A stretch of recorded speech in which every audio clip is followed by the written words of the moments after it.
para leer, y es Hechos 2, el verso 36 al 38.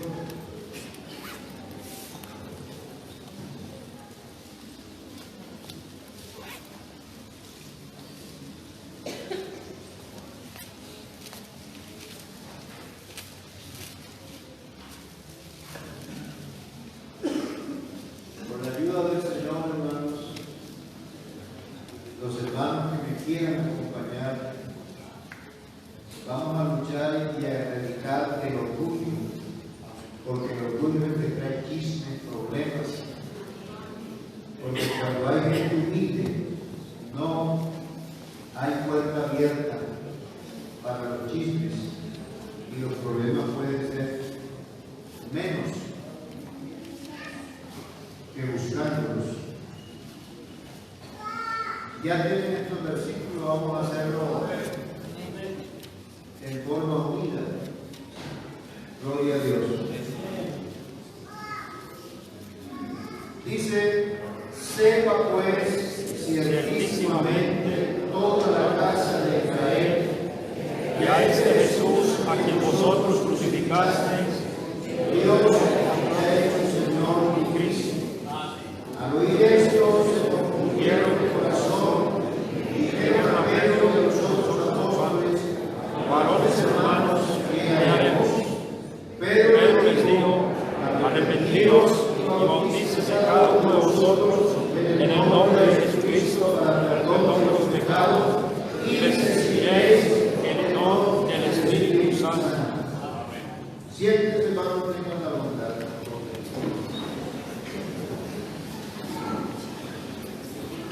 Yo quiero compartir con ustedes con el tema cómo convertirse en cristiano. Alguien dirá: ah, pero ya eso lo conocemos.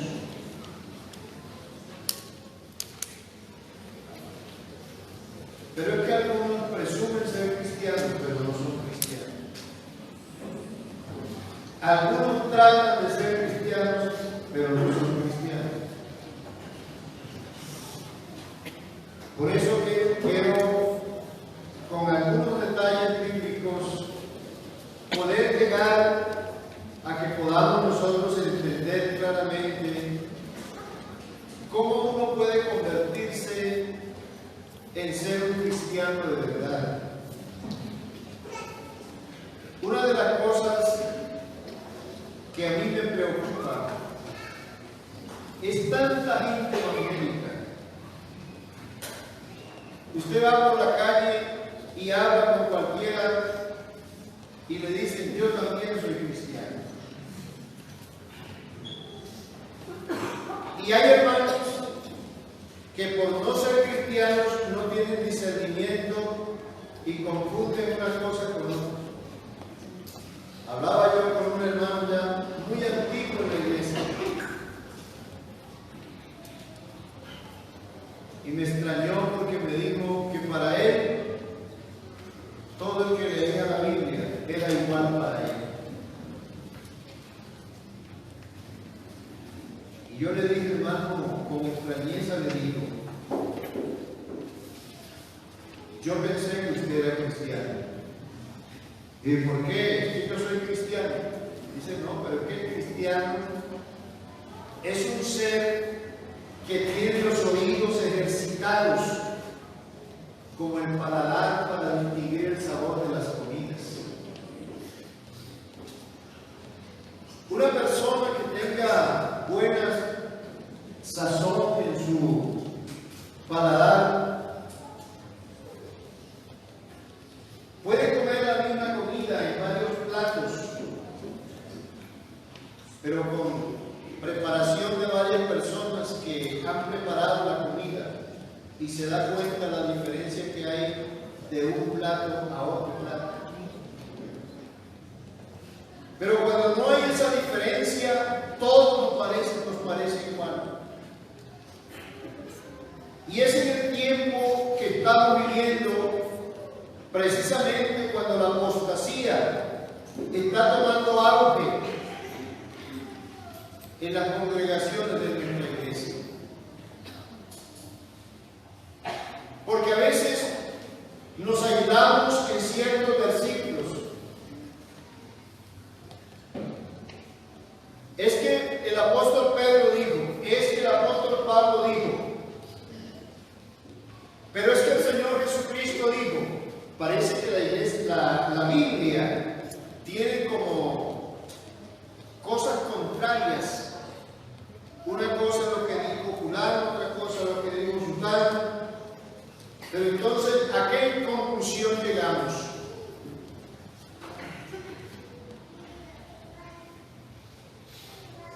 y nos declaramos, y yo lo confirmo que es la verdad, somos la iglesia que predica lo que la Biblia enseña, lo que la Biblia dice.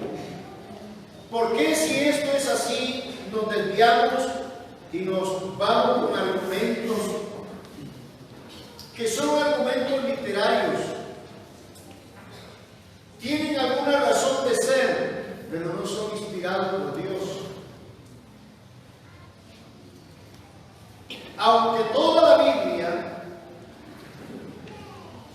es un libro que contiene o que tiene la palabra, porque es la palabra de Dios, sin embargo hay que estudiar porque hay cosas que no las dijo Dios. Ahí escuchamos a hombres que están hablando fuera de lo que Dios les dijo. También en la Biblia encontramos palabras que dijo el diablo. Y uno tiene que tener discernimiento. Y precisamente en este tiempo, cuando la apostasía está creciendo por todas partes, pulula por todas partes, y uno vea a hermanos que han predicado la verdad, hermanos que han tenido experiencia en la vida espiritual, y los ve como torcidos, caminando chuecos. Y lo que la Biblia dice es que ninguno deje de alcanzar la gracia de Dios y que lo cojo sea sanado para que no se salga del camino. ¿Cómo debe creer un cristiano? Debe tener la convicción que Dios es veraz. Eso es lo que dice Hebreos 11:6. Dice Hebreos 11:6, pero sin fe es imposible agradar a Dios, porque es necesario que el que se acerca a Dios crea que le hay y que es galardonador de los que le buscan. O sea que buscar a Dios en oración no es perder el tiempo, es ganar el tiempo. En otras palabras, lo que encierra este versículo es que debe estar convencido que no hay 2, ni 3, ni 4, ni 7 dioses, como decía un universitario, sino creer en el único Dios que existe y que es el primero y que es el único. Uno debe creer que el Señor va a recompensar al que se aparta del pecado, al que se arrepiente, y lo va a recompensar con la salvación. Pero habrá otros pagos diferentes, porque la Biblia dice que Dios pagará a cada uno conforme a su obra. Uno debe creer firmemente que la Biblia es la palabra de Dios. Uno no puede tener duda que la Biblia es la palabra de Dios. Amén. Estos curiosos que llegaron en el momento cuando se escuchó el estruendo en la ciudad de Jerusalén, porque esto quedaba en una parte alta, el aposento alto, donde sucedió el estruendo. Y todos estos curiosos que llegaron eran creyentes. Ellos creían en Dios. Ellos conocían la ley. Aunque no eran de Jerusalén, pero eran prosélitos, porque eran judíos que vivían en otros países, pero ellos iban a adorar. La ciudad estaba llena de personas que iban a adorar a Dios,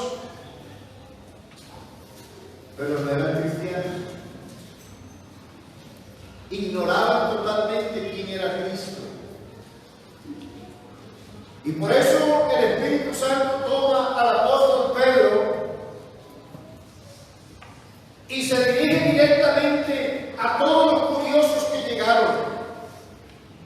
Sepa pues ciertísimamente toda la casa de Israel que a este Jesús, que todo el mundo conocía lo que sucedió en el Calvario, no les dijo que crucificaron, sino que ustedes crucificaron. Dios le ha hecho Señor y Cristo. Y cuando ellos escucharon esa palabra, vino un profundo dolor en su corazón. Se compungieron de corazón. Y como se vieron involucrados, porque los seres humanos tienen una costumbre de señalar y decir, el casado dice, no, es que eso es para mi esposa. La esposa dice, no, eso es para usted. Los padres dicen, ese evangelio es para los hijos. Los hijos dicen, no, eso es para los padres. Y comienzan a rechazar el mensaje. Pero en este momento, ninguno de los curiosos señaló a nadie, sino que levantaron su voz y dijeron, varones hermanos, entonces ¿qué haremos? ¿Nos quedamos condenados o habrá una puerta, habrá una salida? Entonces dijo Dios a través del apóstol Pedro, arrepentíos y bautícese cada uno de vosotros en el nombre de Jesucristo para perdón de los pecados y recibiréis el don del Espíritu Santo.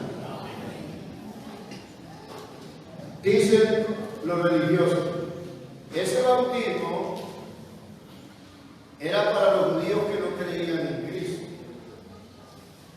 Y hasta hoy en el mundo llega ese mensaje. Eso no es para nosotros, sino para esos judíos que no creían en Cristo. Yo quiero repetirles de nuevo el versículo 39 que no leímos. El verso 39, 2:39.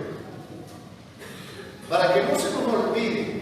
Dice, porque para vosotros es la promesa. Vosotros quiere decir los presentes ese día allá en el aposento. Porque para vosotros es la promesa. Y dice, y para vuestros hijos. Y para todos los que están lejos. ¿Y para cuántos? El Señor nuestro Dios. Yo no dudo, hermano. Yo estoy convencido que Dios me llamó. Yo no sé si usted está convencido. Yo estoy aquí porque estoy convencido que Dios me llamó. Y es por eso que yo sigo predicando. Crean algunos o no crean, pero esa palabra tiene poder, se cumple. Gloria a Dios. Uno debe estar libre del peligro. ¿Cómo le dicen a esas personas que están encarceladas? Después salen de la cárcel, ya salen libres. Hay una palabra que les dicen a ellos. ¿Qué son qué? No, presidiarios no, porque ustedes siguen presos. Se les dice convictos. Que ya fueron declarados libres, que ya fueron declarados inocentes. Y esa es la posición que debe ser el cristiano. No seguir practicando el pecado.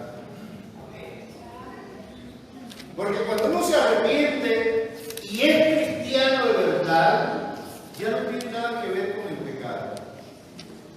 Vienen las tentaciones, pero hay fuerza para soportar. Porque estamos convencidos que hay algo grande que nos espera. Y por eso grande que nos espera, hermanos, soportamos todo lo que se atraviesa en el camino.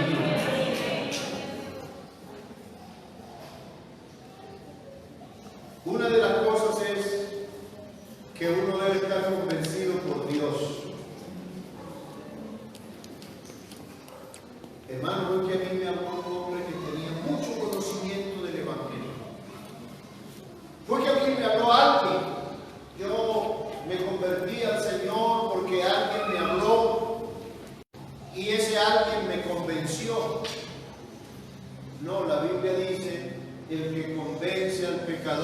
es el Espíritu Santo. Gloria a Dios. Por eso el apóstol Pablo, él tenía la seguridad de decir: yo sé a quién he creído, no en el hombre, sino en Dios. Aquellos judíos que fueron confundidos por la verdad que se les dijo, dice la Biblia que se unieron a la iglesia como 3,000 personas. El Evangelio había alcanzado sus corazones, porque el predicador solamente puede alcanzar hasta el oído del oyente,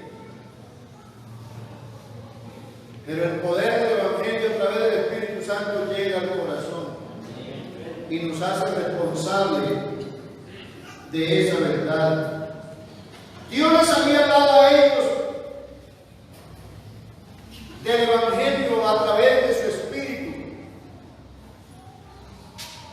porque algunos dicen que el mensaje fue de Pedro. El que no es cristiano cree eso, pero el que es cristiano sabe que Pedro no se puso en pie porque quiso, sino porque la unción del Espíritu Santo lo llevó a hablar,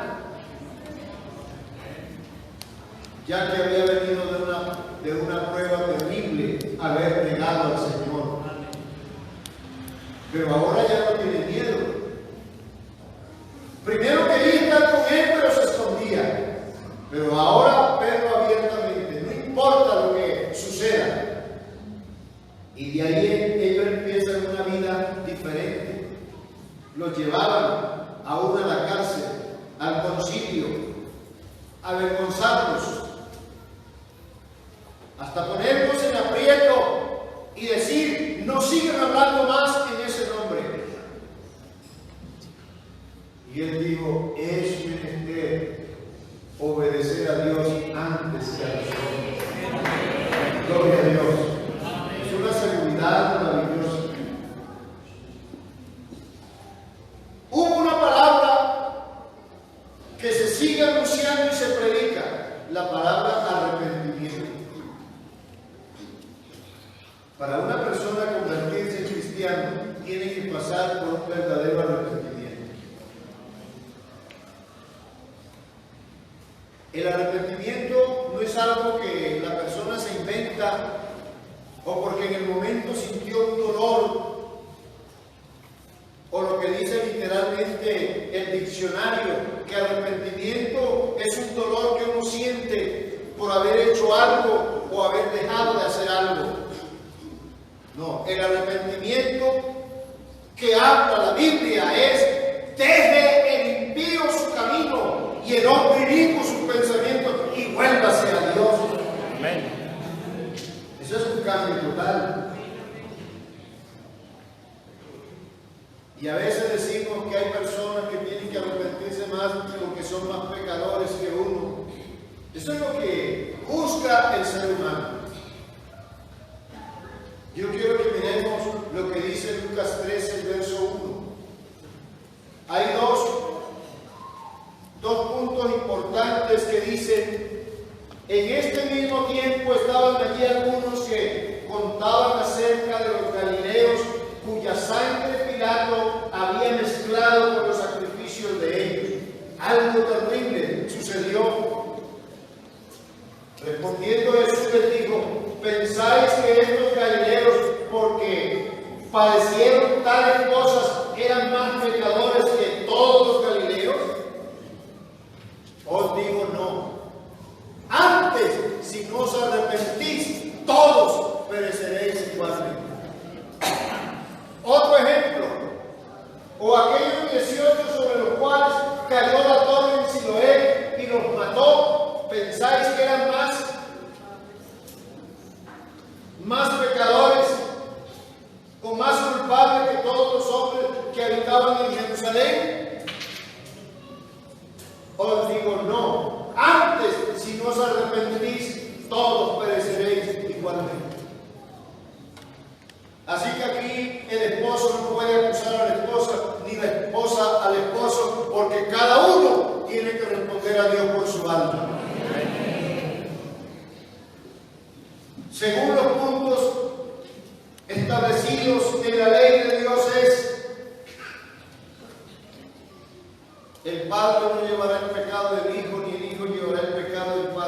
el alma que pecare, esa morirá. Por eso es una responsabilidad de la persona convertirse en un verdadero cristiano para que pueda entonces ser libre de todas estas situaciones. Juan requería, usted sabe, Juan el Bautista, él requería un verdadero arrepentimiento.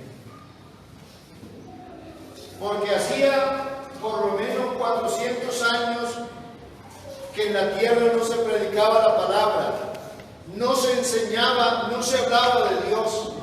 Y cuando aparece Juan el Bautista, como esa voz que se escucha en el desierto, ese audio que se escucha, y hablaba bonito de Dios, y la gente concurría, hacía esas multitudes. Y cuando él empezó a bautizar, que el bautismo de Juan significa arrepentimiento, ya se dio cuenta que iban líderes religiosos, gobernantes. ¿Y cuáles fueron las palabras de Juan que le dijo a la multitud? Generación de víboras. ¿Quién les enseñó a ustedes a huir del juicio venidero y de la ira que vendrá? Mostrar frutos dignos de arrepentimiento. Porque esto no es simplemente una emoción ni algo que se ha inventado para librarnos. Como hoy tienen algunos que le dicen, bueno, ¿usted se quiere salvar o se quiere condenar? ¿Qué es lo que la persona dice? No, yo quiero más bien salvarme. Entonces bautízate. ¿Dónde está la doctrina del arrepentimiento? Cuando así no se produce el arrepentimiento se produce predicando el Evangelio como el Señor lo mandó. Ir por todo el mundo y predicar el Evangelio a toda criatura. El que creyere y fuere bautizado será salvo. Pero esa palabrita, el que creyere. Por eso es que el bautismo no es para los niños. Porque los niños no tienen conciencia para decidir qué es lo malo y qué es lo bueno. Para creer, porque ellos no lo van a entender. Pero una persona mayor va a entender el por qué es que Dios dice que hay que creer al Evangelio. Y ese fue el mensaje que predicó Cristo. Siempre hacía énfasis en esa palabra: arrepentidos y creer en el Evangelio. Ese es el mensaje que predicó Cristo: arrepentidos y creer al Evangelio. Cristo predicaba sobre el tema del arrepentimiento porque es lo importante que el pecador debe entender. Uno debe aceptar, o mejor, recibir a Cristo en el corazón. Y tiene uno que tener esa convicción. Efesios capítulo 3, el verso 17 dice: para que habite Cristo por la fe en vuestros corazones, a fin de que arraigados y cimentados en amor, seáis plenamente capaces de comprender con todos los santos cuál sea la anchura, la longitud, la profundidad y la altura. Y el otro verso dice: y de conocer el amor de Cristo, que excede a todo conocimiento, para que seáis llenos de toda la plenitud de Dios. Vea, una persona que sea verdaderamente cristiano, que conoce quién es Jesucristo, nunca se aparta de él. Pero el que no lo hace son personas que se llenan de resentimiento por amarguras y viven como aburridos. Pero el que tiene a Cristo en su corazón, sí viene la tristeza porque somos seres humanos. Pero usted sabe lo más hermoso. Yo una vez había un profesor que era simpatizante del Evangelio, y cuando él estaba como asistiendo más al culto, 3 de sus hijos se fueron a bañar al río. Y de los 3 había casi un bebé, un niño de 2 años.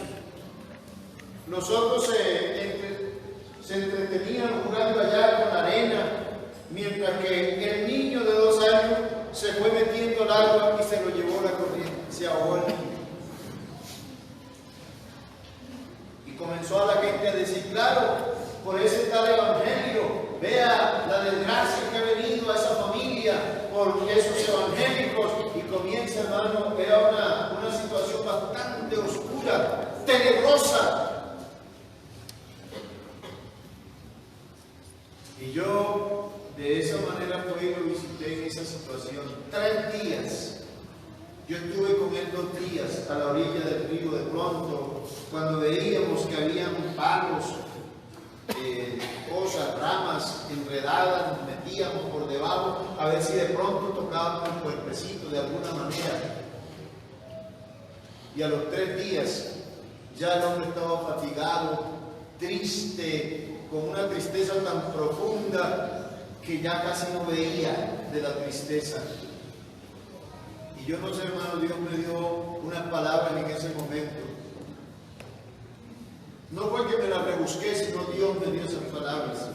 Me acordé del rey David, que tenía un hijo enfermo. Duró 5 días el rey en ayuno y oración para que Dios sanara al hijo. Pero a los 5 días murió el niño.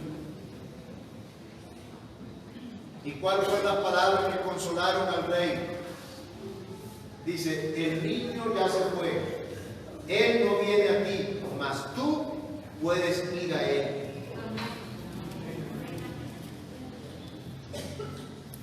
Y ese mensaje me llegó en el momento y le dice, profe, ya el niño se fue con el Señor. Si usted lo quiere ver algún día, tiene que seguir el camino, porque para ser cristiano hay que volverse niño, o sea, ser una nueva criatura. Hermano, sinceramente yo me asusté porque en el momento en que estaba sentado en la orilla del río, se paró con esa fuerza y me dice, hermano, vámonos para la casa. Y nos fuimos para la casa, pero ya después con un semblante diferente. Esa noche yo dije, Señor, yo quiero una respuesta. La gente se está burlando de tu palabra, Señor, ¿qué hacemos? Y el diablo trataba de avergonzarme. Pero a las 7 de la mañana una noticia que el cuerpecito lo encontraron, hermano. Usted sabe, un cuerpo de un niño de 2 años en el agua 3 días. Yo creo que ya la piel del cuerpecito ya no se podía tocar. Pero para el testimonio, el cuerpecito del niño estaba sano. Ni los peces lo hirieron. Y ya se lo trajeron y él lo sepultó, hermano, y del cementerio a la casa ya el hombre dijo, aquí no hay otro camino sino seguir a Cristo. Y llegó a ser un gran hombre de Dios. Yo digo este testimonio es porque uno mira que esta es una obra directa que la hace Dios. Por muy buen predicador que sea alguien, no convierte a nadie. Aquí el que convierte en cristiano es el dueño de la iglesia.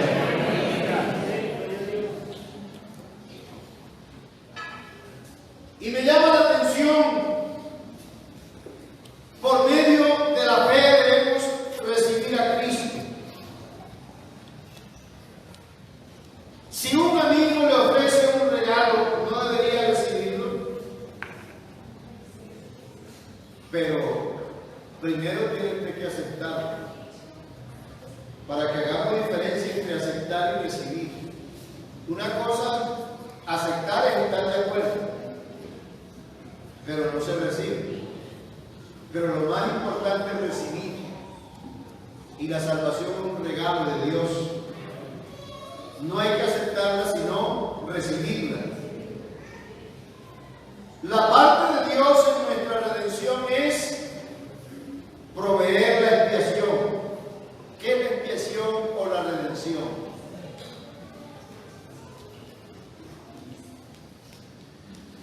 Hermano de 8 años, escuche bien, fui a una escuela dominical, porque el profesor que en la escuela donde estudiaba era de una secta religiosa y me llevó un domingo y nos enseñaron una clase que a mí nunca se me ha olvidado. Como estamos hablando de esto, de la palabra cómo convertirse en un cristiano, hay niños curiosos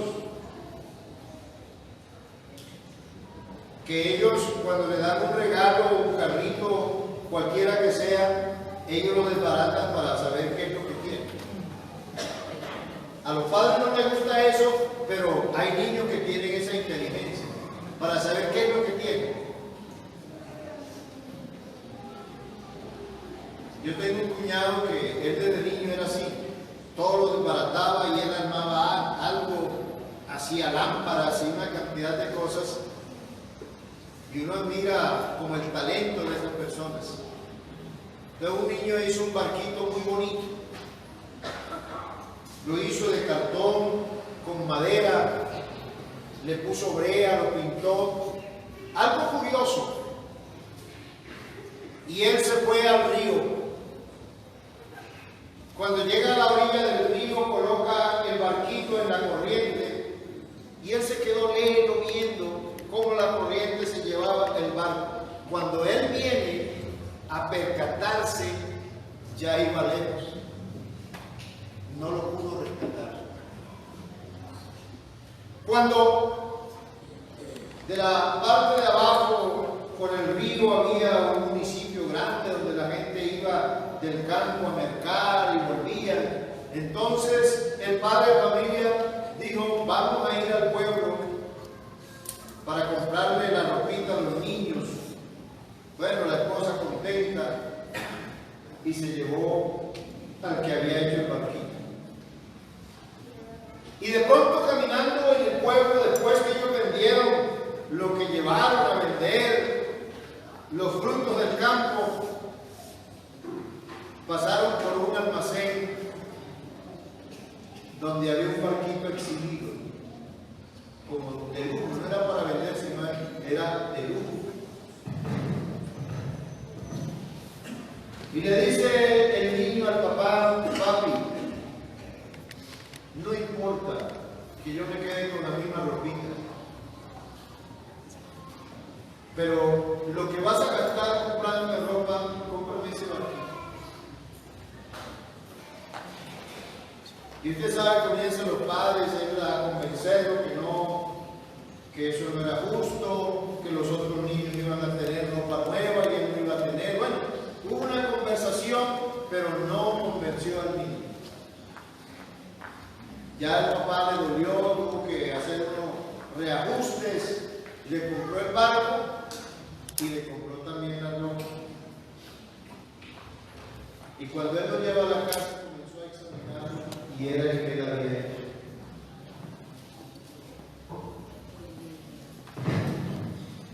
Eso me dijo el profesor, estaba enseñando el profesor a los niños y yo estaba ahí, un niño de 8 años. Y él concluye diciendo: así hizo Dios por nosotros. Él primero fue el que formó al hombre, lo hizo del polvo de la tierra. Y después el hombre se perdió en la desobediencia, en el pecado, se perdió de Dios. Y para nosotros volver a ser de Dios, Él tuvo que pagar un precio. No dinero, ni oro ni plata, sino con su propia sangre. Por eso es que el cristiano de verdad sabe el valor de la salvación. Un alma vale más que los tesoros del mundo. Y es por eso que uno al convertirse en cristiano, entonces allí entiende el amor de Dios. Por eso lo que leímos en Efesios, conoce la altura, la profundidad, la longitud. Son 4 dimensiones: altura, longitud, anchura y profundidad. O sea, si uno mira un poco la geometría, solamente la geometría mide 3 dimensiones: altura, longitud y anchura. Pero el amor de Dios abarca todo. No hay ciencia, no hay geometría que pueda medir, porque el amor de Dios lo abarca todo, hasta la profundidad. Y un verdadero cristiano conoce esa dimensión del amor de Dios. Y el que conoce esa dimensión del amor de Dios nunca se aparta. Por eso es que el apóstol Pablo, midiendo esa capacidad de lo que es el amor de Dios, él habla con los cristianos diciendo: ¿quién nos separará del amor de Dios? Ni hambre, ni pestilencia, ni desnudez. Pero más adelante dice: ni la muerte, ni la vida, ni ángeles, ni potestades. Porque este amor es tan grande que lo tiene uno amarrado. Y eso es lo que dice la segunda carta a los Corintios 5, el verso 14. Segunda carta a los Corintios 5, el verso 14 dice: porque el amor de Cristo nos constriñe. Esa palabra constriñe quiere decir nos obliga, nos tiene apegado allí, nos constriñe pensando esto, que si uno murió por todos, luego todos murieron. Y escuche, y por todos murió para que los que viven ya no vivan para sí, sino para aquel que murió y resucitó por ellos. Hermano, Jesucristo murió por mí y resucitó por mí. Yo no lo estoy diciendo en forma egoísta, sino para que usted también se apropie y diga: es que también murió por mí y resucitó por mí. Amén.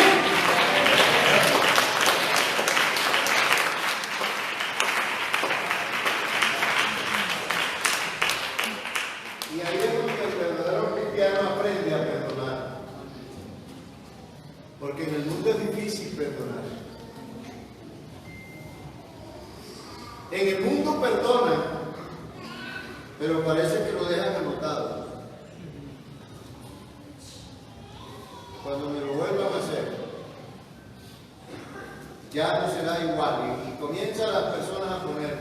Por eso el apóstol Pedro le dijo: Señor, ¿cuántas veces tengo que perdonar a mi hermano? 7 veces. El Señor dice: aún 70 veces 7. Pero es que eso es difícil. Pero uno se pone a mirar la dimensión del amor de Dios. ¿Cuánto es amoroso el Señor lo que nos perdonó a nosotros? Usted no se ha puesto a meditar en eso, ¿no? Algo tan grande. Que el escritor no encontró otra palabra para dimensionar ese amor, sino que tomó la palabra diciendo: de tal manera amó Dios al mundo. Abrió la puerta de la salvación. Y por eso dice en Romanos 5:8. Romanos capítulo 5, el verso 8 dice: mas Dios muestra su amor para con nosotros, en que siendo aún pecadores, Cristo murió por nosotros. Amén, gloria a Dios. Esa forma nos lleva entonces a pensar en algo. Y vamos a hablar algo, hermano, como elemental. Porque estas cosas son elementales. La vida cristiana tiene un comienzo. Todo en esta vida tiene un comienzo. Y todo lo que tiene un comienzo tiene un final.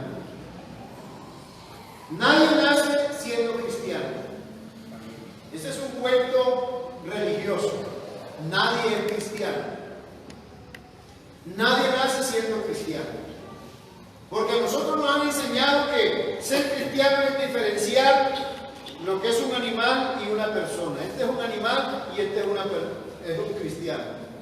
Y eso es una enseñanza totalmente desviada de la realidad. Cristiano quiere decir seguidor de Cristo. Y para ser seguidor de Cristo hay que poner el pie en las pisadas que Él nos dejó. O sea, hay huellas y hay que seguir las huellas. ¿Cuáles son esas huellas? Primera de Pedro 2:22. Primera de Pedro 2:22 dice: la primera pisada que nos dejó el Señor para que nosotros pisemos en ella y andemos en ella, el cual nos hizo pecar. ¿Quiere usted ser un verdadero cristiano? Deje de practicar el pecado.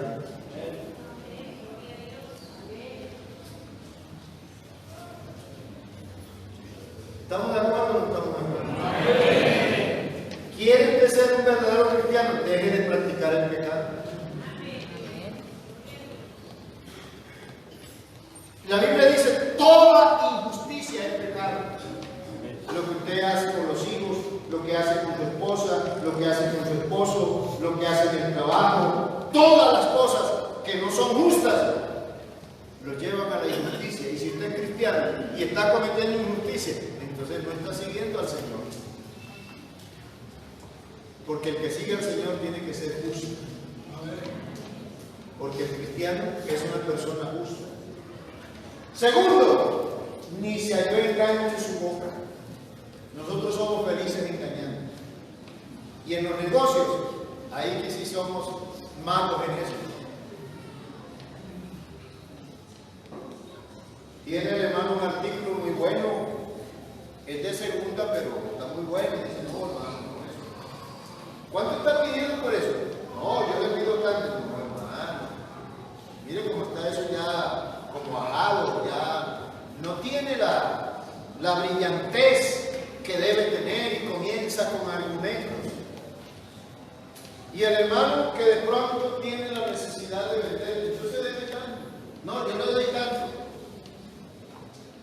Y después, hermano, comienza a decir: si viera qué negociazo hizo. Se alegra de que engañó al hermano. Y uno cree que eso es bueno hacerlo, porque nadie se dio cuenta, pero Dios va notando todo. Porque si Dios es justo y Él va a pagar a cada uno conforme a su obra, Dios va notando todo. No es que a Él se le olvida, sino que un día Dios va a juzgar de acuerdo a lo que digan los libros. Cuando una persona tiene problemas en la ley y lo llevan, ya esa persona queda fichada ya. Cuando lo vuelven, él vuelve a caer preso, le vuelven otra vez. No es que tiene antecedentes. Y si el hombre no está arrepentido, aquel que dice que es cristiano no está arrepentido, hermano, la hoja de esa vida sucia está vigente todavía. El verdadero cristiano es aquel a quien Dios le ha borrado todos sus pecados, lo ha limpiado con su sangre. Todos necesitamos nacer de nuevo para recibir la vida eterna. Para recibir la vida eterna tenemos que nacer de nuevo. Aún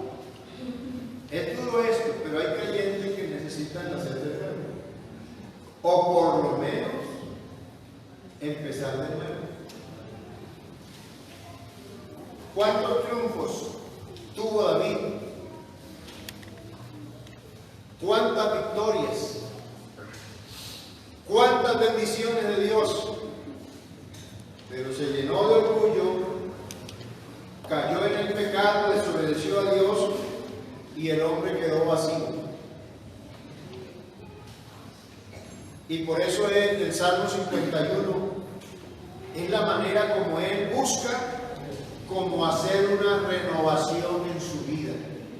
Miremos, hermana, visita el Salmo 51, dice: ya él no está mirando a los demás, sino se está mirando a sí mismo. Dice: ten piedad de mí, oh Dios, conforme a tu misericordia, conforme a la multitud de tus piedades, borra mis rebeliones.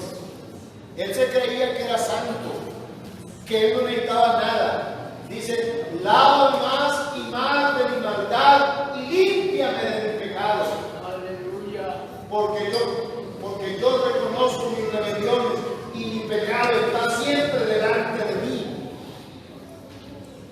Contra ti solo he pecado y he hecho lo malo delante de tus ojos, para que sea reconocido justo en tu palabra y tenido por puro en tu juicio. Escucha, hermano, si nosotros estamos en pecado y no reconocemos realmente que hemos ofendido a Dios, eso va a salir en el juicio. He aquí, en maldad he sido formado y en pecado me concibió mi madre. He aquí tú amas la verdad en lo íntimo y en lo secreto me has hecho comprender sabiduría. Cuando la persona se encierra con Dios, hermano, Dios le muestra muchas cosas. Purifícame con mis ojos y seré limpio. Lávame y seré más blanco que la nieve. Mira que todavía va esa petición, ¿cierto? Eso es buscando una renovación.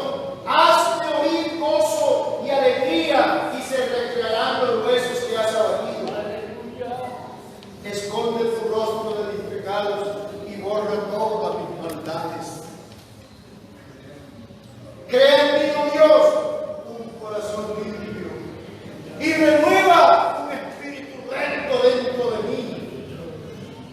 No me eches de delante de ti, no quites de mí tu Santo Espíritu. Aleluya. Vuélveme el gozo de tu salvación y espíritu noble me sustente. Entonces enseñaré a los transgresores tu camino y los pecadores se convertirán. ¿Qué estaba haciendo David ahí?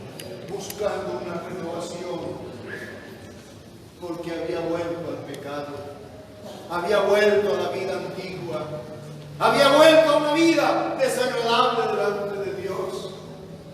Y hay muchos que han perdido el gozo.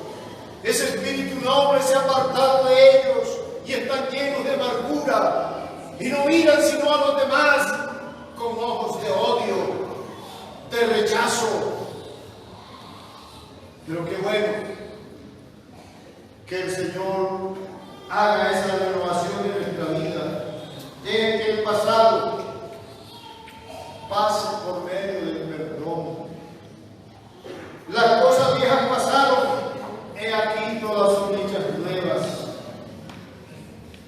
Creamos en la relación con nuestro pasado y el pecado, para que ya nos soltemos de esas ligaduras y vivamos al otro lado con Dios. Eso es un mensaje que tiene muchos significados. Cuando Jesús le dijo a los discípulos: pasemos al otro lado. Pero ese pase al otro lado vamos a encontrar dificultades, pero el Señor está allí. De hoy en adelante vas a tener dificultades, pero no vas a estar solo. No importa que haya tormentas, no importa que el mar esté embravecido, pero si Jesús está en nuestra barca, no hay problema. Yo no sé si usted siente que Él navega con usted. Y el Señor no se quedó en la orilla, estaba en la barca. Los discípulos no tenían que alarmarse por la tempestad, por las olas, sino que tenían que mirarlo a Él, creerle a Él.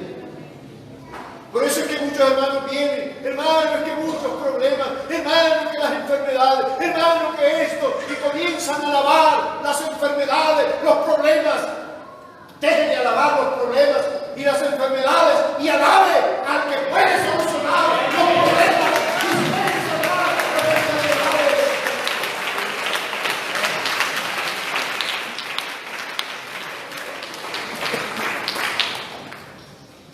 Yo soy testigo de esto, hermano, a veces que por predicar la verdad, a veces nos hacemos enemigos de algunos, que ni saludan, lo miran de lejos. Pero eso le pasó a todos los predicadores de verdad. Lo que Pablo, cuando habló a la iglesia en Gálatas, en el capítulo 4, el verso 16 al 19, Gálatas 4, dice el verso 16: me he hecho pues vuestro enemigo por deciros la verdad. Tienen celo por vosotros, pero no para bien. Hay muchas personas que muestran celo de Dios, pero no para bien, sino para criticar, sino que quieren apartarlo de nosotros para que vosotros tengáis celo por ellos. Bueno es mostrar celo en lo bueno siempre, y no solamente cuando estoy presente con vosotros.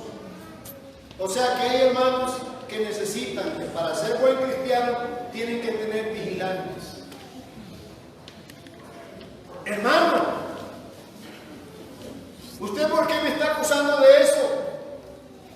¿Cierto, hermano Leonel, que yo no hago eso? Porque yo tengo que poner el mano del testigo. Y a veces el esposo se apoya en la esposa. ¿Cierto, mi hija, que eso no es verdad? ¿Y por qué no te paras en la realidad y sostienes la verdad sin necesidad de poner a nadie testigo? Porque el primero que conoce es Dios. Y a Él no le podemos poner testigos. Amén. Pero cuando el verdadero cristiano dice, Dios me es testigo, que estoy diciendo la verdad. Porque Dios está tomando la temperatura. Bendito el nombre del Señor. Yo quiero, hermanos, en este día que nosotros volvamos de una manera real a la presencia de Dios y hablemos con Dios, pero que haya en nosotros un corazón que nos impulse a esa realidad. El verso 19 dice: hijitos míos, por quienes vuelvo a sufrir dolores de parto hasta que Cristo sea formado en vosotros. Hermano, el verdadero pastor que le duele las almas, le duele cuando hay gente que no entiende. Y yo le preguntaría a las madres que han tenido la experiencia de que un niño nazca de su vientre.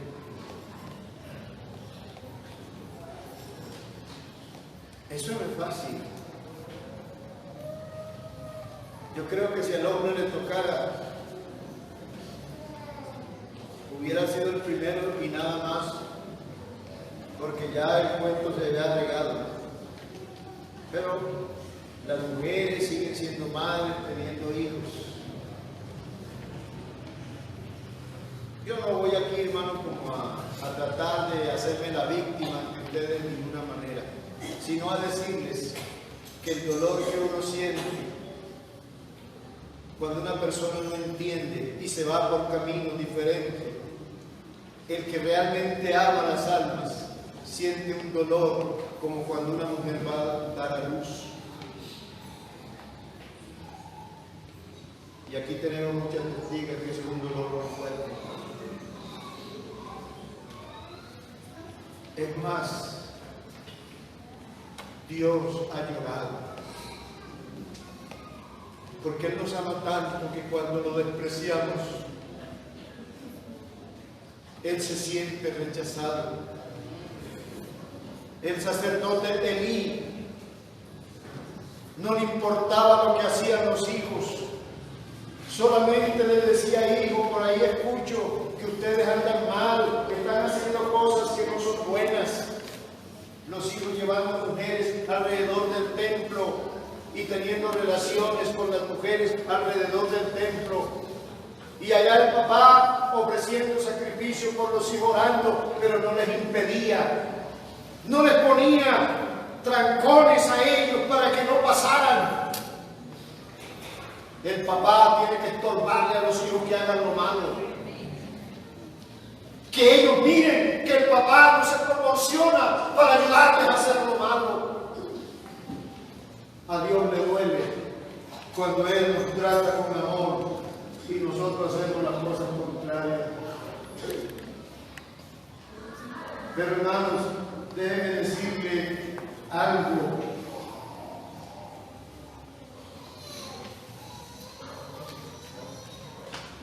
Deje que el futuro sea excelente por su fe en el Señor.